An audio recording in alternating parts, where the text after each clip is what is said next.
Pessoal, hoje eu tenho a satisfação e o prazer de receber a vereadora Maísa Leão, que veio nos visitar para a gente conversar um pouquinho sobre esse grave problema que aconteceu aqui na cidade de Cuiabá.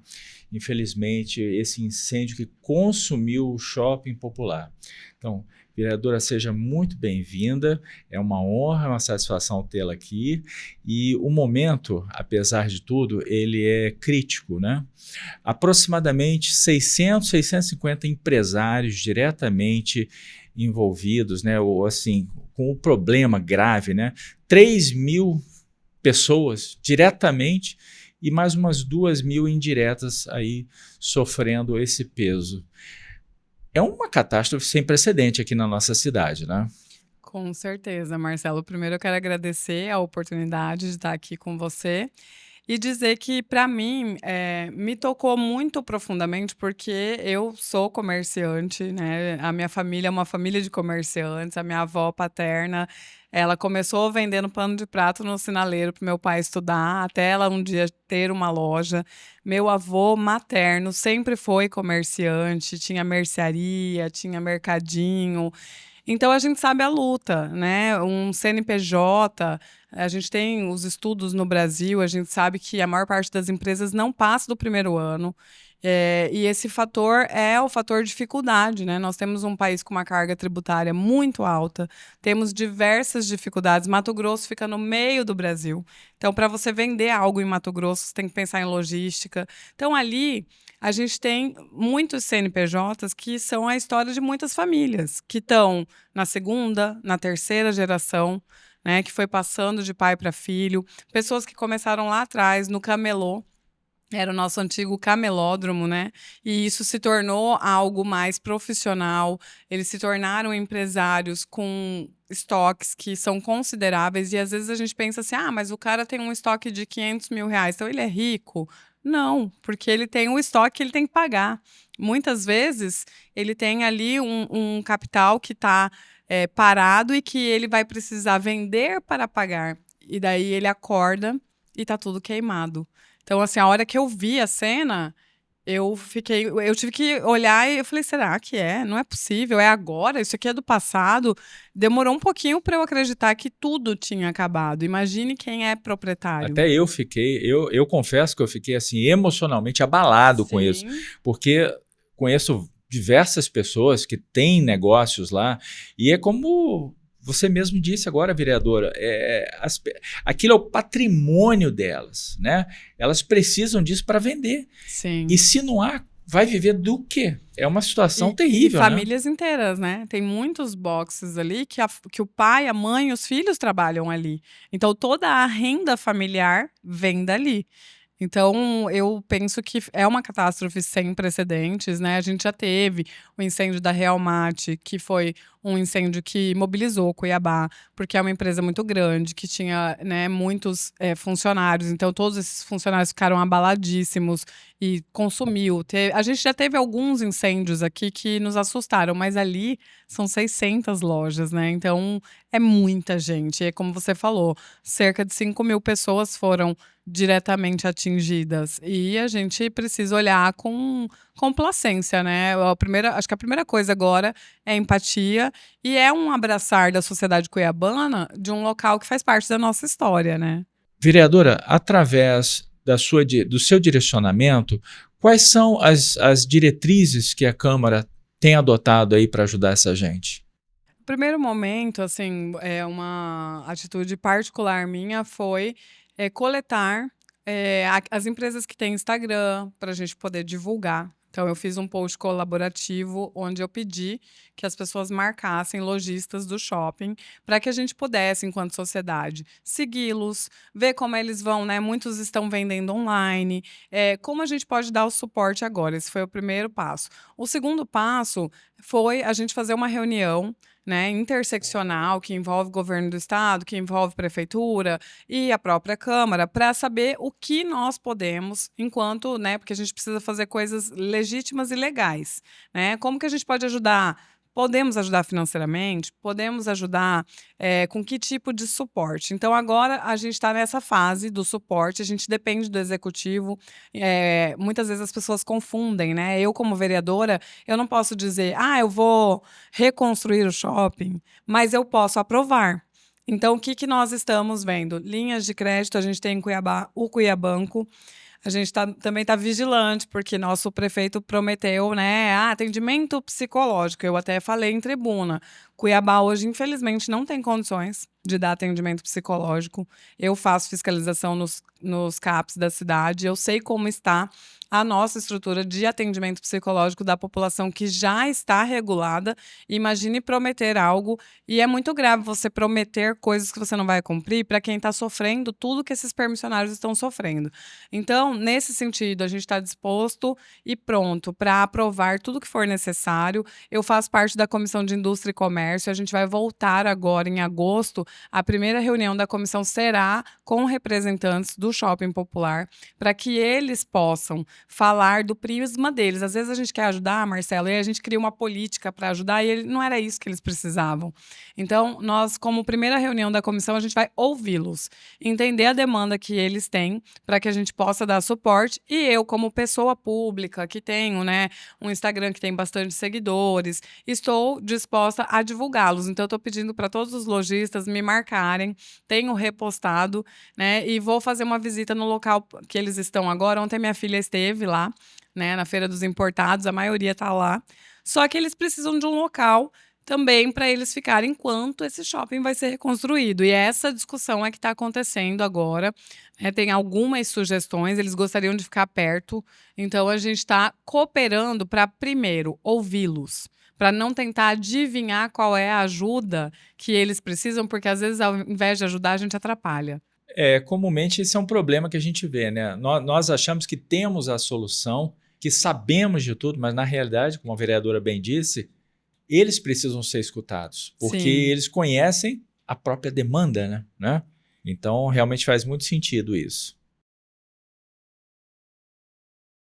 E o autismo hoje, parece que a gente vê, eu não sei se isso é comum, mas a gente vê uma correria muito grande em torno disso, né? Todo mundo tem TDAH hoje, Pois é. né? Isso foi, inclusive...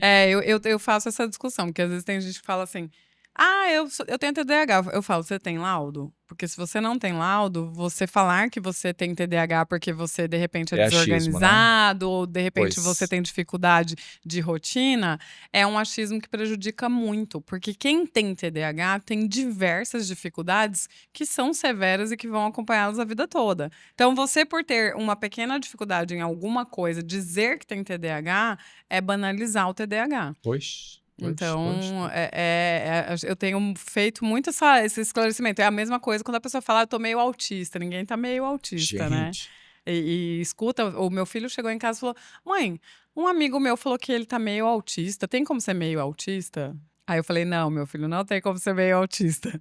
É uma das suas bandeiras, na Com realidade. certeza, é a principal. A minha principal bandeira, ela começou como autismo, como mãe, né? Como ativista. E quando eu entrei na Câmara, eu entendi que as pessoas com deficiência, elas eram olhadas com achismo, né? A política pública, você vê, não tem um representante na Câmara hoje que é pessoa com deficiência.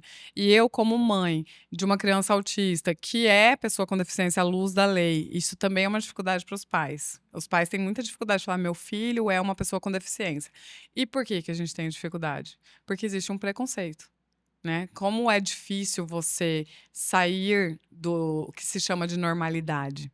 E daí eu abracei a causa das pessoas com deficiência e tive a humildade de entender que nada sei e fui aprender.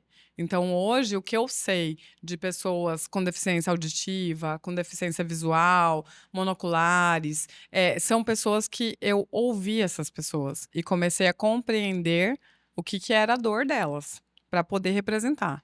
Então, é a minha principal bandeira, e é obviamente a bandeira da mulher, porque eu, sendo mulher em Mato Grosso, não tem como, né? A gente, infelizmente, é campeão em feminicídio e o índice de violência, tanto com crianças quanto com mulheres, é absurdo. E a gente percebe que para os homens ainda é uma.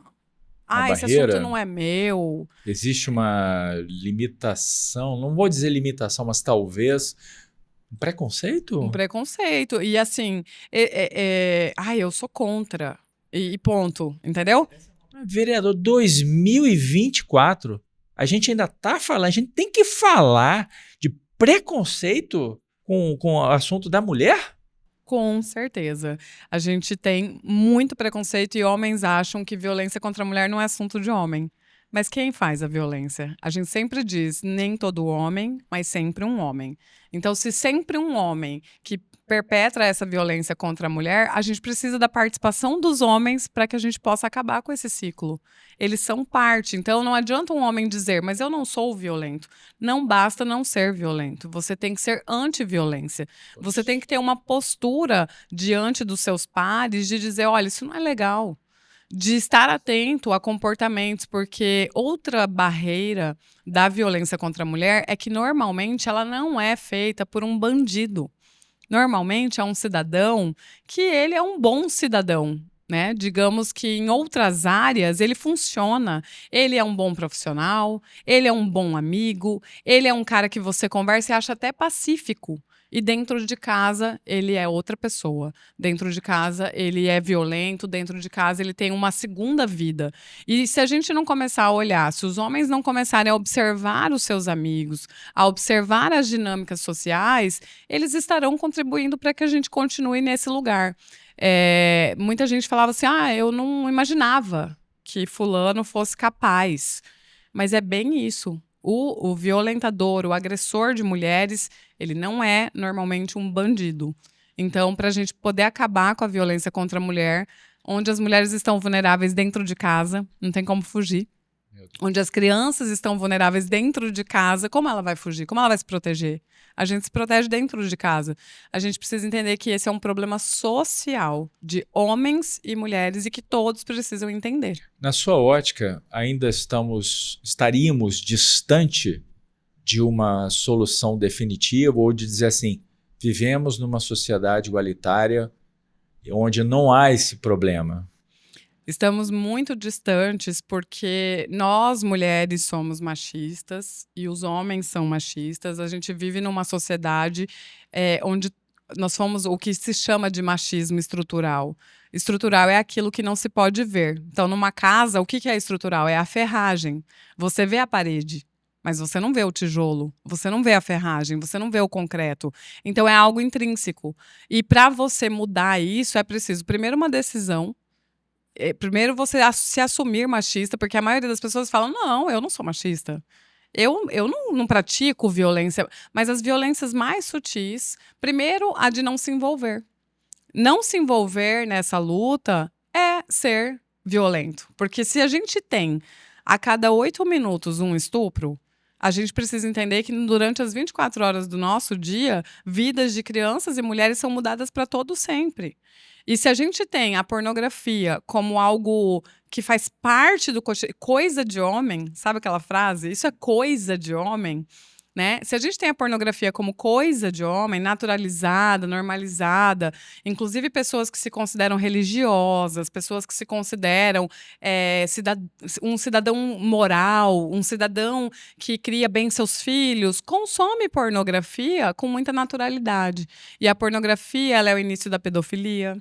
Ela é o início do turismo sexual, ela é o início do que se faz aí em muitos lugares que as pessoas falam muito da Ilha de Marajó, e até eu tive uma tribuna lá na Câmara de uma advogada que veio da Ilha de Marajó e ela falou, a Ilha de Marajó está em toda parte. Em Cuiabá nós temos Ilhas de Marajó, que é a exploração sexual infantil. Ela nasce na pornografia. Então, quando você consome pornografia, você alimenta um ciclo. E é preciso falar sobre isso. Então, é necessário que a gente entenda que não existe coisa de homem quando essa coisa é a exploração de um corpo feminino. Eu tenho uma filha de 20 anos e eu falo muito isso pro meu pai, pro meu marido, pro meu irmão, pros homens que estão próximos de mim.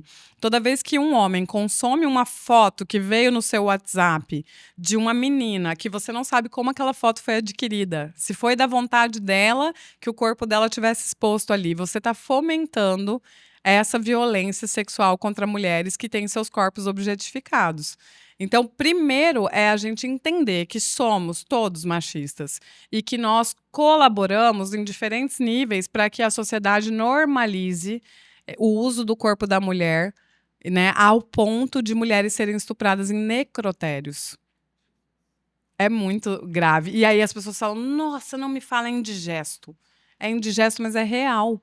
É indigesto, mas acontece. As mulheres são estupradas na UTI, elas são estupradas ao nascer, elas são estupradas na infância, na velhice e pós-morte. Então, é muito sério que a gente olhe para isso como uma mudança cultural de comportamento dos mais sutis aos mais graves. Vereadora, faremos um pouquinho sobre a bandeira da inclusão, que é uma bandeira que a vereadora defende muito, né? Muito, muito. Dizem que quando você faz parte, né, você consegue compreender melhor. Por isso que eu tenho. Uma vez uma pessoa me falou assim: o vereador, ele tem que ver a dor. E isso ficou muito forte em mim, porque o vereador vem de verear, que é andar, é estar próximo. E eu, como mãe atípica, meu filho, João Lucas, de 14 anos, é autista, eu vivo essa realidade da exclusão, infelizmente. O meu filho tem 14 anos e ele já sofreu diversos tipos de preconceito. E eu tô falando de uma criança de altas habilidades, de uma criança que não tem nenhuma deficiência intelectual, que tem muitas facilidades e muitas dificuldades também, mas uma criança acima da média. Imagine uma criança com deficiências múltiplas, uma criança que é pessoa com deficiência, mas está na vulnerabilidade financeira, então não tem acesso a tratamentos. Então, quando eu entrei para essa pauta, eu entrei pelo meu filho. E depois eu fui conhecendo outros filhos e outras mães. E hoje a gente vive por uma sociedade que está à parte. Nós estamos à parte. Por quê? Não temos acesso a diagnóstico, não temos acesso a tratamentos.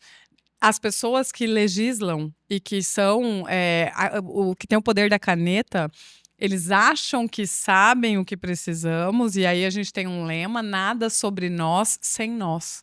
Então, para fazer política pública sobre pessoas com deficiência, se você não tiver sentado à mesa pessoas com diversos tipos de deficiência, você está fazendo achismo. Fala-se tanto em ciência, né? A importância da ciência, a importância de dados, que dados são mais preciosos do que a vida real? Então, colocar à mesa, que os gestores possam colocar à mesa essas pessoas, ouvi-las, entender suas dores. Então, hoje eu atuo não só na área do autismo, como na área das deficiências múltiplas, de todos os tipos de deficiências, doenças raras, das pessoas que estão à margem. Eu falo muito pelos que não têm vez e não têm voz. Porque eu sempre tive vez e voz. Eu venho do privilégio de vez e voz. E percebo que essas pessoas muitas vezes estão enfraquecidas. Elas cansaram de lutar. Cansaram de bater na porta e a porta está fechada. E muitas vezes desistem. A gente tem um alto índice de suicídio de mães, né, de pessoas autistas, de pessoas com deficiência. Muitas vezes, mais trágico ainda, mães que levam a vida dos seus filhos e depois suicidam porque sabem que não vai ter quem cuidar. Então, a gente tem que olhar para isso. Então, essa tem sido uma bandeira. A gente está avançando a passos bem pequenos, mas já avançamos. E eu acredito que representatividade é a única forma de mudar. É diferente você ter uma mãe que sabe a realidade e luta, e você ter alguém que só tem uma afinidade com a pauta, né? Então, precisamos de representatividade. Sabe que esse princípio, vereador, ele é tão rico, ele é tão verdadeiro, a gente aplica isso no marketing dia após dia, né? Como sabe, eu trabalho hoje ligado à saúde e bem-estar e tive que passar por um processo, digamos assim, extremamente rápido sobre o isolamento social dos idosos, né? Então, vai ao encontro com essa bandeira da inclusão que a vereadora traz aqui para nós, né? Muito Com interessante. certeza. Os idosos, a gente está vivendo um momento agora, né? Todo mundo falando da desistência do Biden. Lá nos Estados Unidos, mas enfim, as pessoas estão acompanhando. Eu fico pensando, imagine você ser o presidente de um dos países que ainda é considerada a maior potência do mundo. Então você é o homem, entre aspas, mais poderoso do mundo. E você precisa tomar uma decisão pública mundial de dizer: eu estou velho, eu não sou mais capaz. O quão violento é a imposição dessa decisão de forma pública. Eu fiquei pensando na pessoa Biden, como se fosse o meu pai. Meu pai, Dr. Paulo Leão, que é um médico ginecologista, obstetra, que está nos seus 75 anos. Imagine que chegassem para ele e falassem: olha, doutor, você não pode mais ser médico. Você não está raciocinando, você chegou numa idade que agora você só pode ser idoso. Nós temos casos desse lá, viu? Nós temos casos. Exatamente. Então, a gente precisa ser um pouco mais condescendente, porque todos seremos idosos, se Deus quiser, né? Se a gente caminhar né, numa vida saudável, para aquilo que é um sonho, você chegar na sua velhice, né, e poder partir desta vida lá tendo vivido tudo que você gostaria, você será um idoso. E como é que a gente está tratando os nossos idosos? Eu faço parte da comissão, eu sou presidente da Comissão de Direitos Humanos, que é a comissão que lida com os idosos, e fiz uma reunião esses tempos com os idosos que frequentam os centros de convivência. E eles falaram: tratam-nos como crianças, tratam-nos como pessoas que não são capazes de decidir por si só. Como se nós não tivéssemos direito de opinião, como se nós não soubéssemos o que nós queremos para nós. E eles são pessoas que contribuíram com a sociedade e que deveriam ser prestigiados, mas infelizmente nós ocidentais não temos esse olhar de honra aos idosos. Esse olhar é muito dado para os orientais, né? Os orientais, o idoso, ele é quase um ser sagrado. E nós, ocidentais, nós temos a péssima cultura de achar que o idoso é alguém que já acabou, que já não contribui mais. Sendo que foi ele que construiu essa sociedade e sendo que ele continua cada vez mais vivo, bem e cheio de coisa para contar. Vereadora, uma outra bandeira extremamente importante e que a senhora vem defendendo assim com muita maestria é a mulher na política. As mulheres hoje, na cidade de Cuiabá, segundo os últimos dados, 52% da população cuiabana são mulheres. E nós só temos 2 vereadoras, é isso mesmo. Então, o que está errado?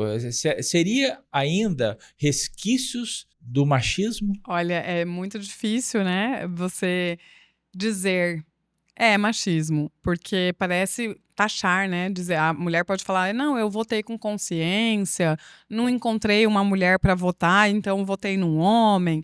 Mas o que eu levo como bandeira para que as mulheres e homens pensem? A gente tem uma sociedade que mais da maioria são mulheres. Nas nossas estruturas familiares, nós temos uma grande maioria de mulheres que são arrimo de família, que sustentam suas famílias, que sustentam seus lares. A gente dá muita importância para o papel da mãe, a gente dá muita importância para o papel da matriarca. E por que a gente não dá importância para a representatividade da mulher num parlamento? Você nunca vai ter política pública para crianças e famílias com a sabedoria das mulheres, com a importância que a gente dá para as mulheres no lar, se você não tiver um parlamento equilibrado de homens e mulheres. Então há uma confusão de que vote em mulher, vamos valorizar o lugar da mulher na política, como se fosse deixe de votar em homem, deixe os homens de lado. Não é uma guerra, não é substituir os homens, é deixar o parlamento parecido com a sociedade. Não só para mulheres, como para qualquer tipo de representatividade. Se você tem um parlamento que ele é, em sua maioria, masculino e branco, você tem um parlamento que não representa as pessoas negras, você tem um parlamento que não representa as mulheres, você tem um parlamento que não representa as pessoas com deficiência, que não representa os idosos. Então, é muito bom quando você tem um parlamento que tem médicos, que tem advogados, que tem pessoas trabalhadores que vieram de uma classe social mais baixa, que sabem a realidade das nossas periferias. E assim, você compondo, você cria um ambiente melhor. E a política, infelizmente, não é um ambiente feminino. Então, para nós, mulheres, é mais difícil, porque a maior parte das decisões, Marcelo, são tomadas no happy hour, são tomadas no corredor, na conversa do cafezinho. A decisão, ela não é tomada dentro do As parlamento. costuras políticas, né? As costuras políticas, as negociações são feitas em mesas que nós, mulheres, não sentamos. E a gente só vai sentar nessas mesas se nós tivermos um número confortável de mulheres para que as mesas estejam equilibradas. Como que eu vou sair? Nós temos 25 vereadores em Cuiabá. Eu e vereadora Michele, como, né, vereadoras mulheres, duas. Como é que eu vou sair com meus pares para tomar um happy hour? Não é o meu ambiente. Eles estão ali na conversa de futebol e não sei o quê, e a política entra e as grandes decisões são tomadas nessa descontração. Então, se a gente tem um equilíbrio maior, a gente vai aprender a fazer política em bastidores mais convidativos para mulheres, onde elas participem. Então, é uma bandeira que eu carrego, eu estimulo outras mulheres a virem, e quando elas vêm, eu sempre falo, ó, pode vir perguntar, pode vir me dizer, porque eu não tive essa grande inspiração, essa grande mentora, eu tive que aprender muita coisa sozinha, e foi mais difícil. Então, eu espero que eu possa inspirar outras mulheres a entrarem. Assim, né? Nós tivemos aí quase 500 anos governados por homens, Sim. né? A gente não pode generalizar, mas é como a vereadora bem disse, existe muita gente boa que está calada. Sim. A sociedade, no momento, calou elas. Mas por quê, né? Não precisa continuar assim, desse jeito, né? A forma como se retrata o mandato de uma mulher e a forma como se retrata o mandato de um homem. Não pela imprensa, mas pelo que as pessoas falam, pelo que os pares falam. Então, quando uma mulher vai lá no parlamento e ela fala mais alto e ela é incisiva, estava nervosa, histérica, louca, desequilibrada. Quando um homem sobe no parlamento e ele sobe o tom da voz, forte, aguerrido, sabe o que quer. Então, entende essa diferença? São essas sutilezas que vão minando. Porque essa mulher, ela apanha do primeiro dia ao último. Ela tem que... eu preciso ser incisiva, mas não posso subir muito a voz, senão eu vou estar gritando. Eu tenho que falar, mas eu tenho que mostrar que eu estou equilibrada. Então, a mente dessa mulher, ela não está ali só na discussão. Ela está na discussão, na repercussão, em todos os estigmas que ela precisa quebrar. Então, é muito exaustivo para uma mulher estar, porque ela precisa o tempo todo provar que ela não está no lugar errado, que ela pertence. É uma missão daquelas, né? Com certeza. Com certeza. Mas eu tenho certeza que a vereadora vai tirar de letra, porque é preparadíssima para as missões, né? É o que a gente vê. Obrigada. A gente muitas vezes sente, né, a hostilidade quando a gente chega num lugar. E aí eu falo para as pessoas, eu não estou aqui para causar nenhum desconforto ou problema. Eu estou aqui para olhar o funcionamento do serviço, que a sociedade confunde, né, com gratuito. Tem verba pública ali. Exatamente, não é gratuito, é caro. O SUS é caro, então ele tem que ser bom. Ele tem que atender. E nós, enquanto população, é muito do brasileiro. Isso parece que é um favor. Não é um favor. Então, o vereador que não fiscaliza, mesmo que ele seja da base, ele não está fazendo o trabalho dele. Uhum. Né? Mesmo as pessoas falam, mas você hoje é oposição. Mas se eu fosse base, eu ia fiscalizar da mesma forma. Aí você tem que fiscalizar dobrado, creio eu. Exatamente. E aí você ainda pode ligar, ô meu amigo, tá errado aqui, quer vir comigo? Quer vir conferir de perto? É o lema, né? Nada sobre nós sem nós. Quando você vai fazer uma política pública para um determinado setor, você vai trazer o setor para falar. O usuário, né, a pessoa da ponta. Muitas vezes, por exemplo, a gente tem gestores que decidem coisas sobre unidades de saúde sem ouvir a enfermagem, sem ouvir os médicos, sem ouvir o assistente social, sem ouvir quem trabalha na unidade. Às vezes o que você acha que é o problema mais grave da unidade não é o mais grave, tem outro. Né? E tem uma coisa que também a gente tem que aprender. A diferença entre política de governo e política de Estado. Isso é algo que é pouco discutido no Brasil e você falou dos grupos políticos, né? Tudo bem você ter um grupo político, tudo bem você ter uma linha de mandato, né, para os executivos, mas você precisa fazer política de Estado, é aquela política que fica. Por que a gente tem a melhor educação do Brasil em Sobral, no Ceará? Né, o Ceará tem índices de pobreza muito relevantes e, ao mesmo tempo, a melhor educação pública, porque foi uma política de Estado. Ela foi planejada para durar 30 anos. Ela não pertencia a um governo, ela não pertencia a um mandato, a um grupo. Ela foi estruturada de uma forma coletiva, participativa, por especialistas e por pessoas da ponta, para que ela se tornasse a referência em 30 anos e permanecesse. E assim foi. Então, quando vem um novo mandato, não é desfeito o anterior, porque ela foi pensada em longo prazo. E aí, o que que a gente vê? A gente não vê isso, a gente vê vaidades, a gente vê cidades pintadas nas cores do prefeito, a gente vê que um prefeito desfaz o programa social do anterior para fazer um novo com o nome dele. E aí você começa do zero. A gente tem em Cuiabá alguns casos de sucesso, como o projeto Semenina, que é um projeto muito longo, que resiste, mas ele deu a continuidade e o crescimento que deveria ter dado por ter começado há muitos anos atrás. Ele está estacionado. Por quê? Porque ele foi feito por alguém anterior. Se a gente entender que o projeto Semenina não é de quem o fez, e sim de Cuiabá, ele vai crescer. E os próximos gestores vão sempre falar dos projetos que dão certo e a gente vai partir de um ponto para frente, de um ponto para frente. Então, precisamos de política de Estado e não de política de governo. Eu acho que precisamos de mais cadeiras como a sua, É. mais mulheres na sua posição que têm essa visão muito clara que pode trazer efetivamente esse benefício sem se preocupar com o grupo político, vereadora. Exatamente. Vereadora, obrigado mais uma vez, foi um prazer Eu que enorme. agradeço. Vamos fazer uma foto, né, pra gente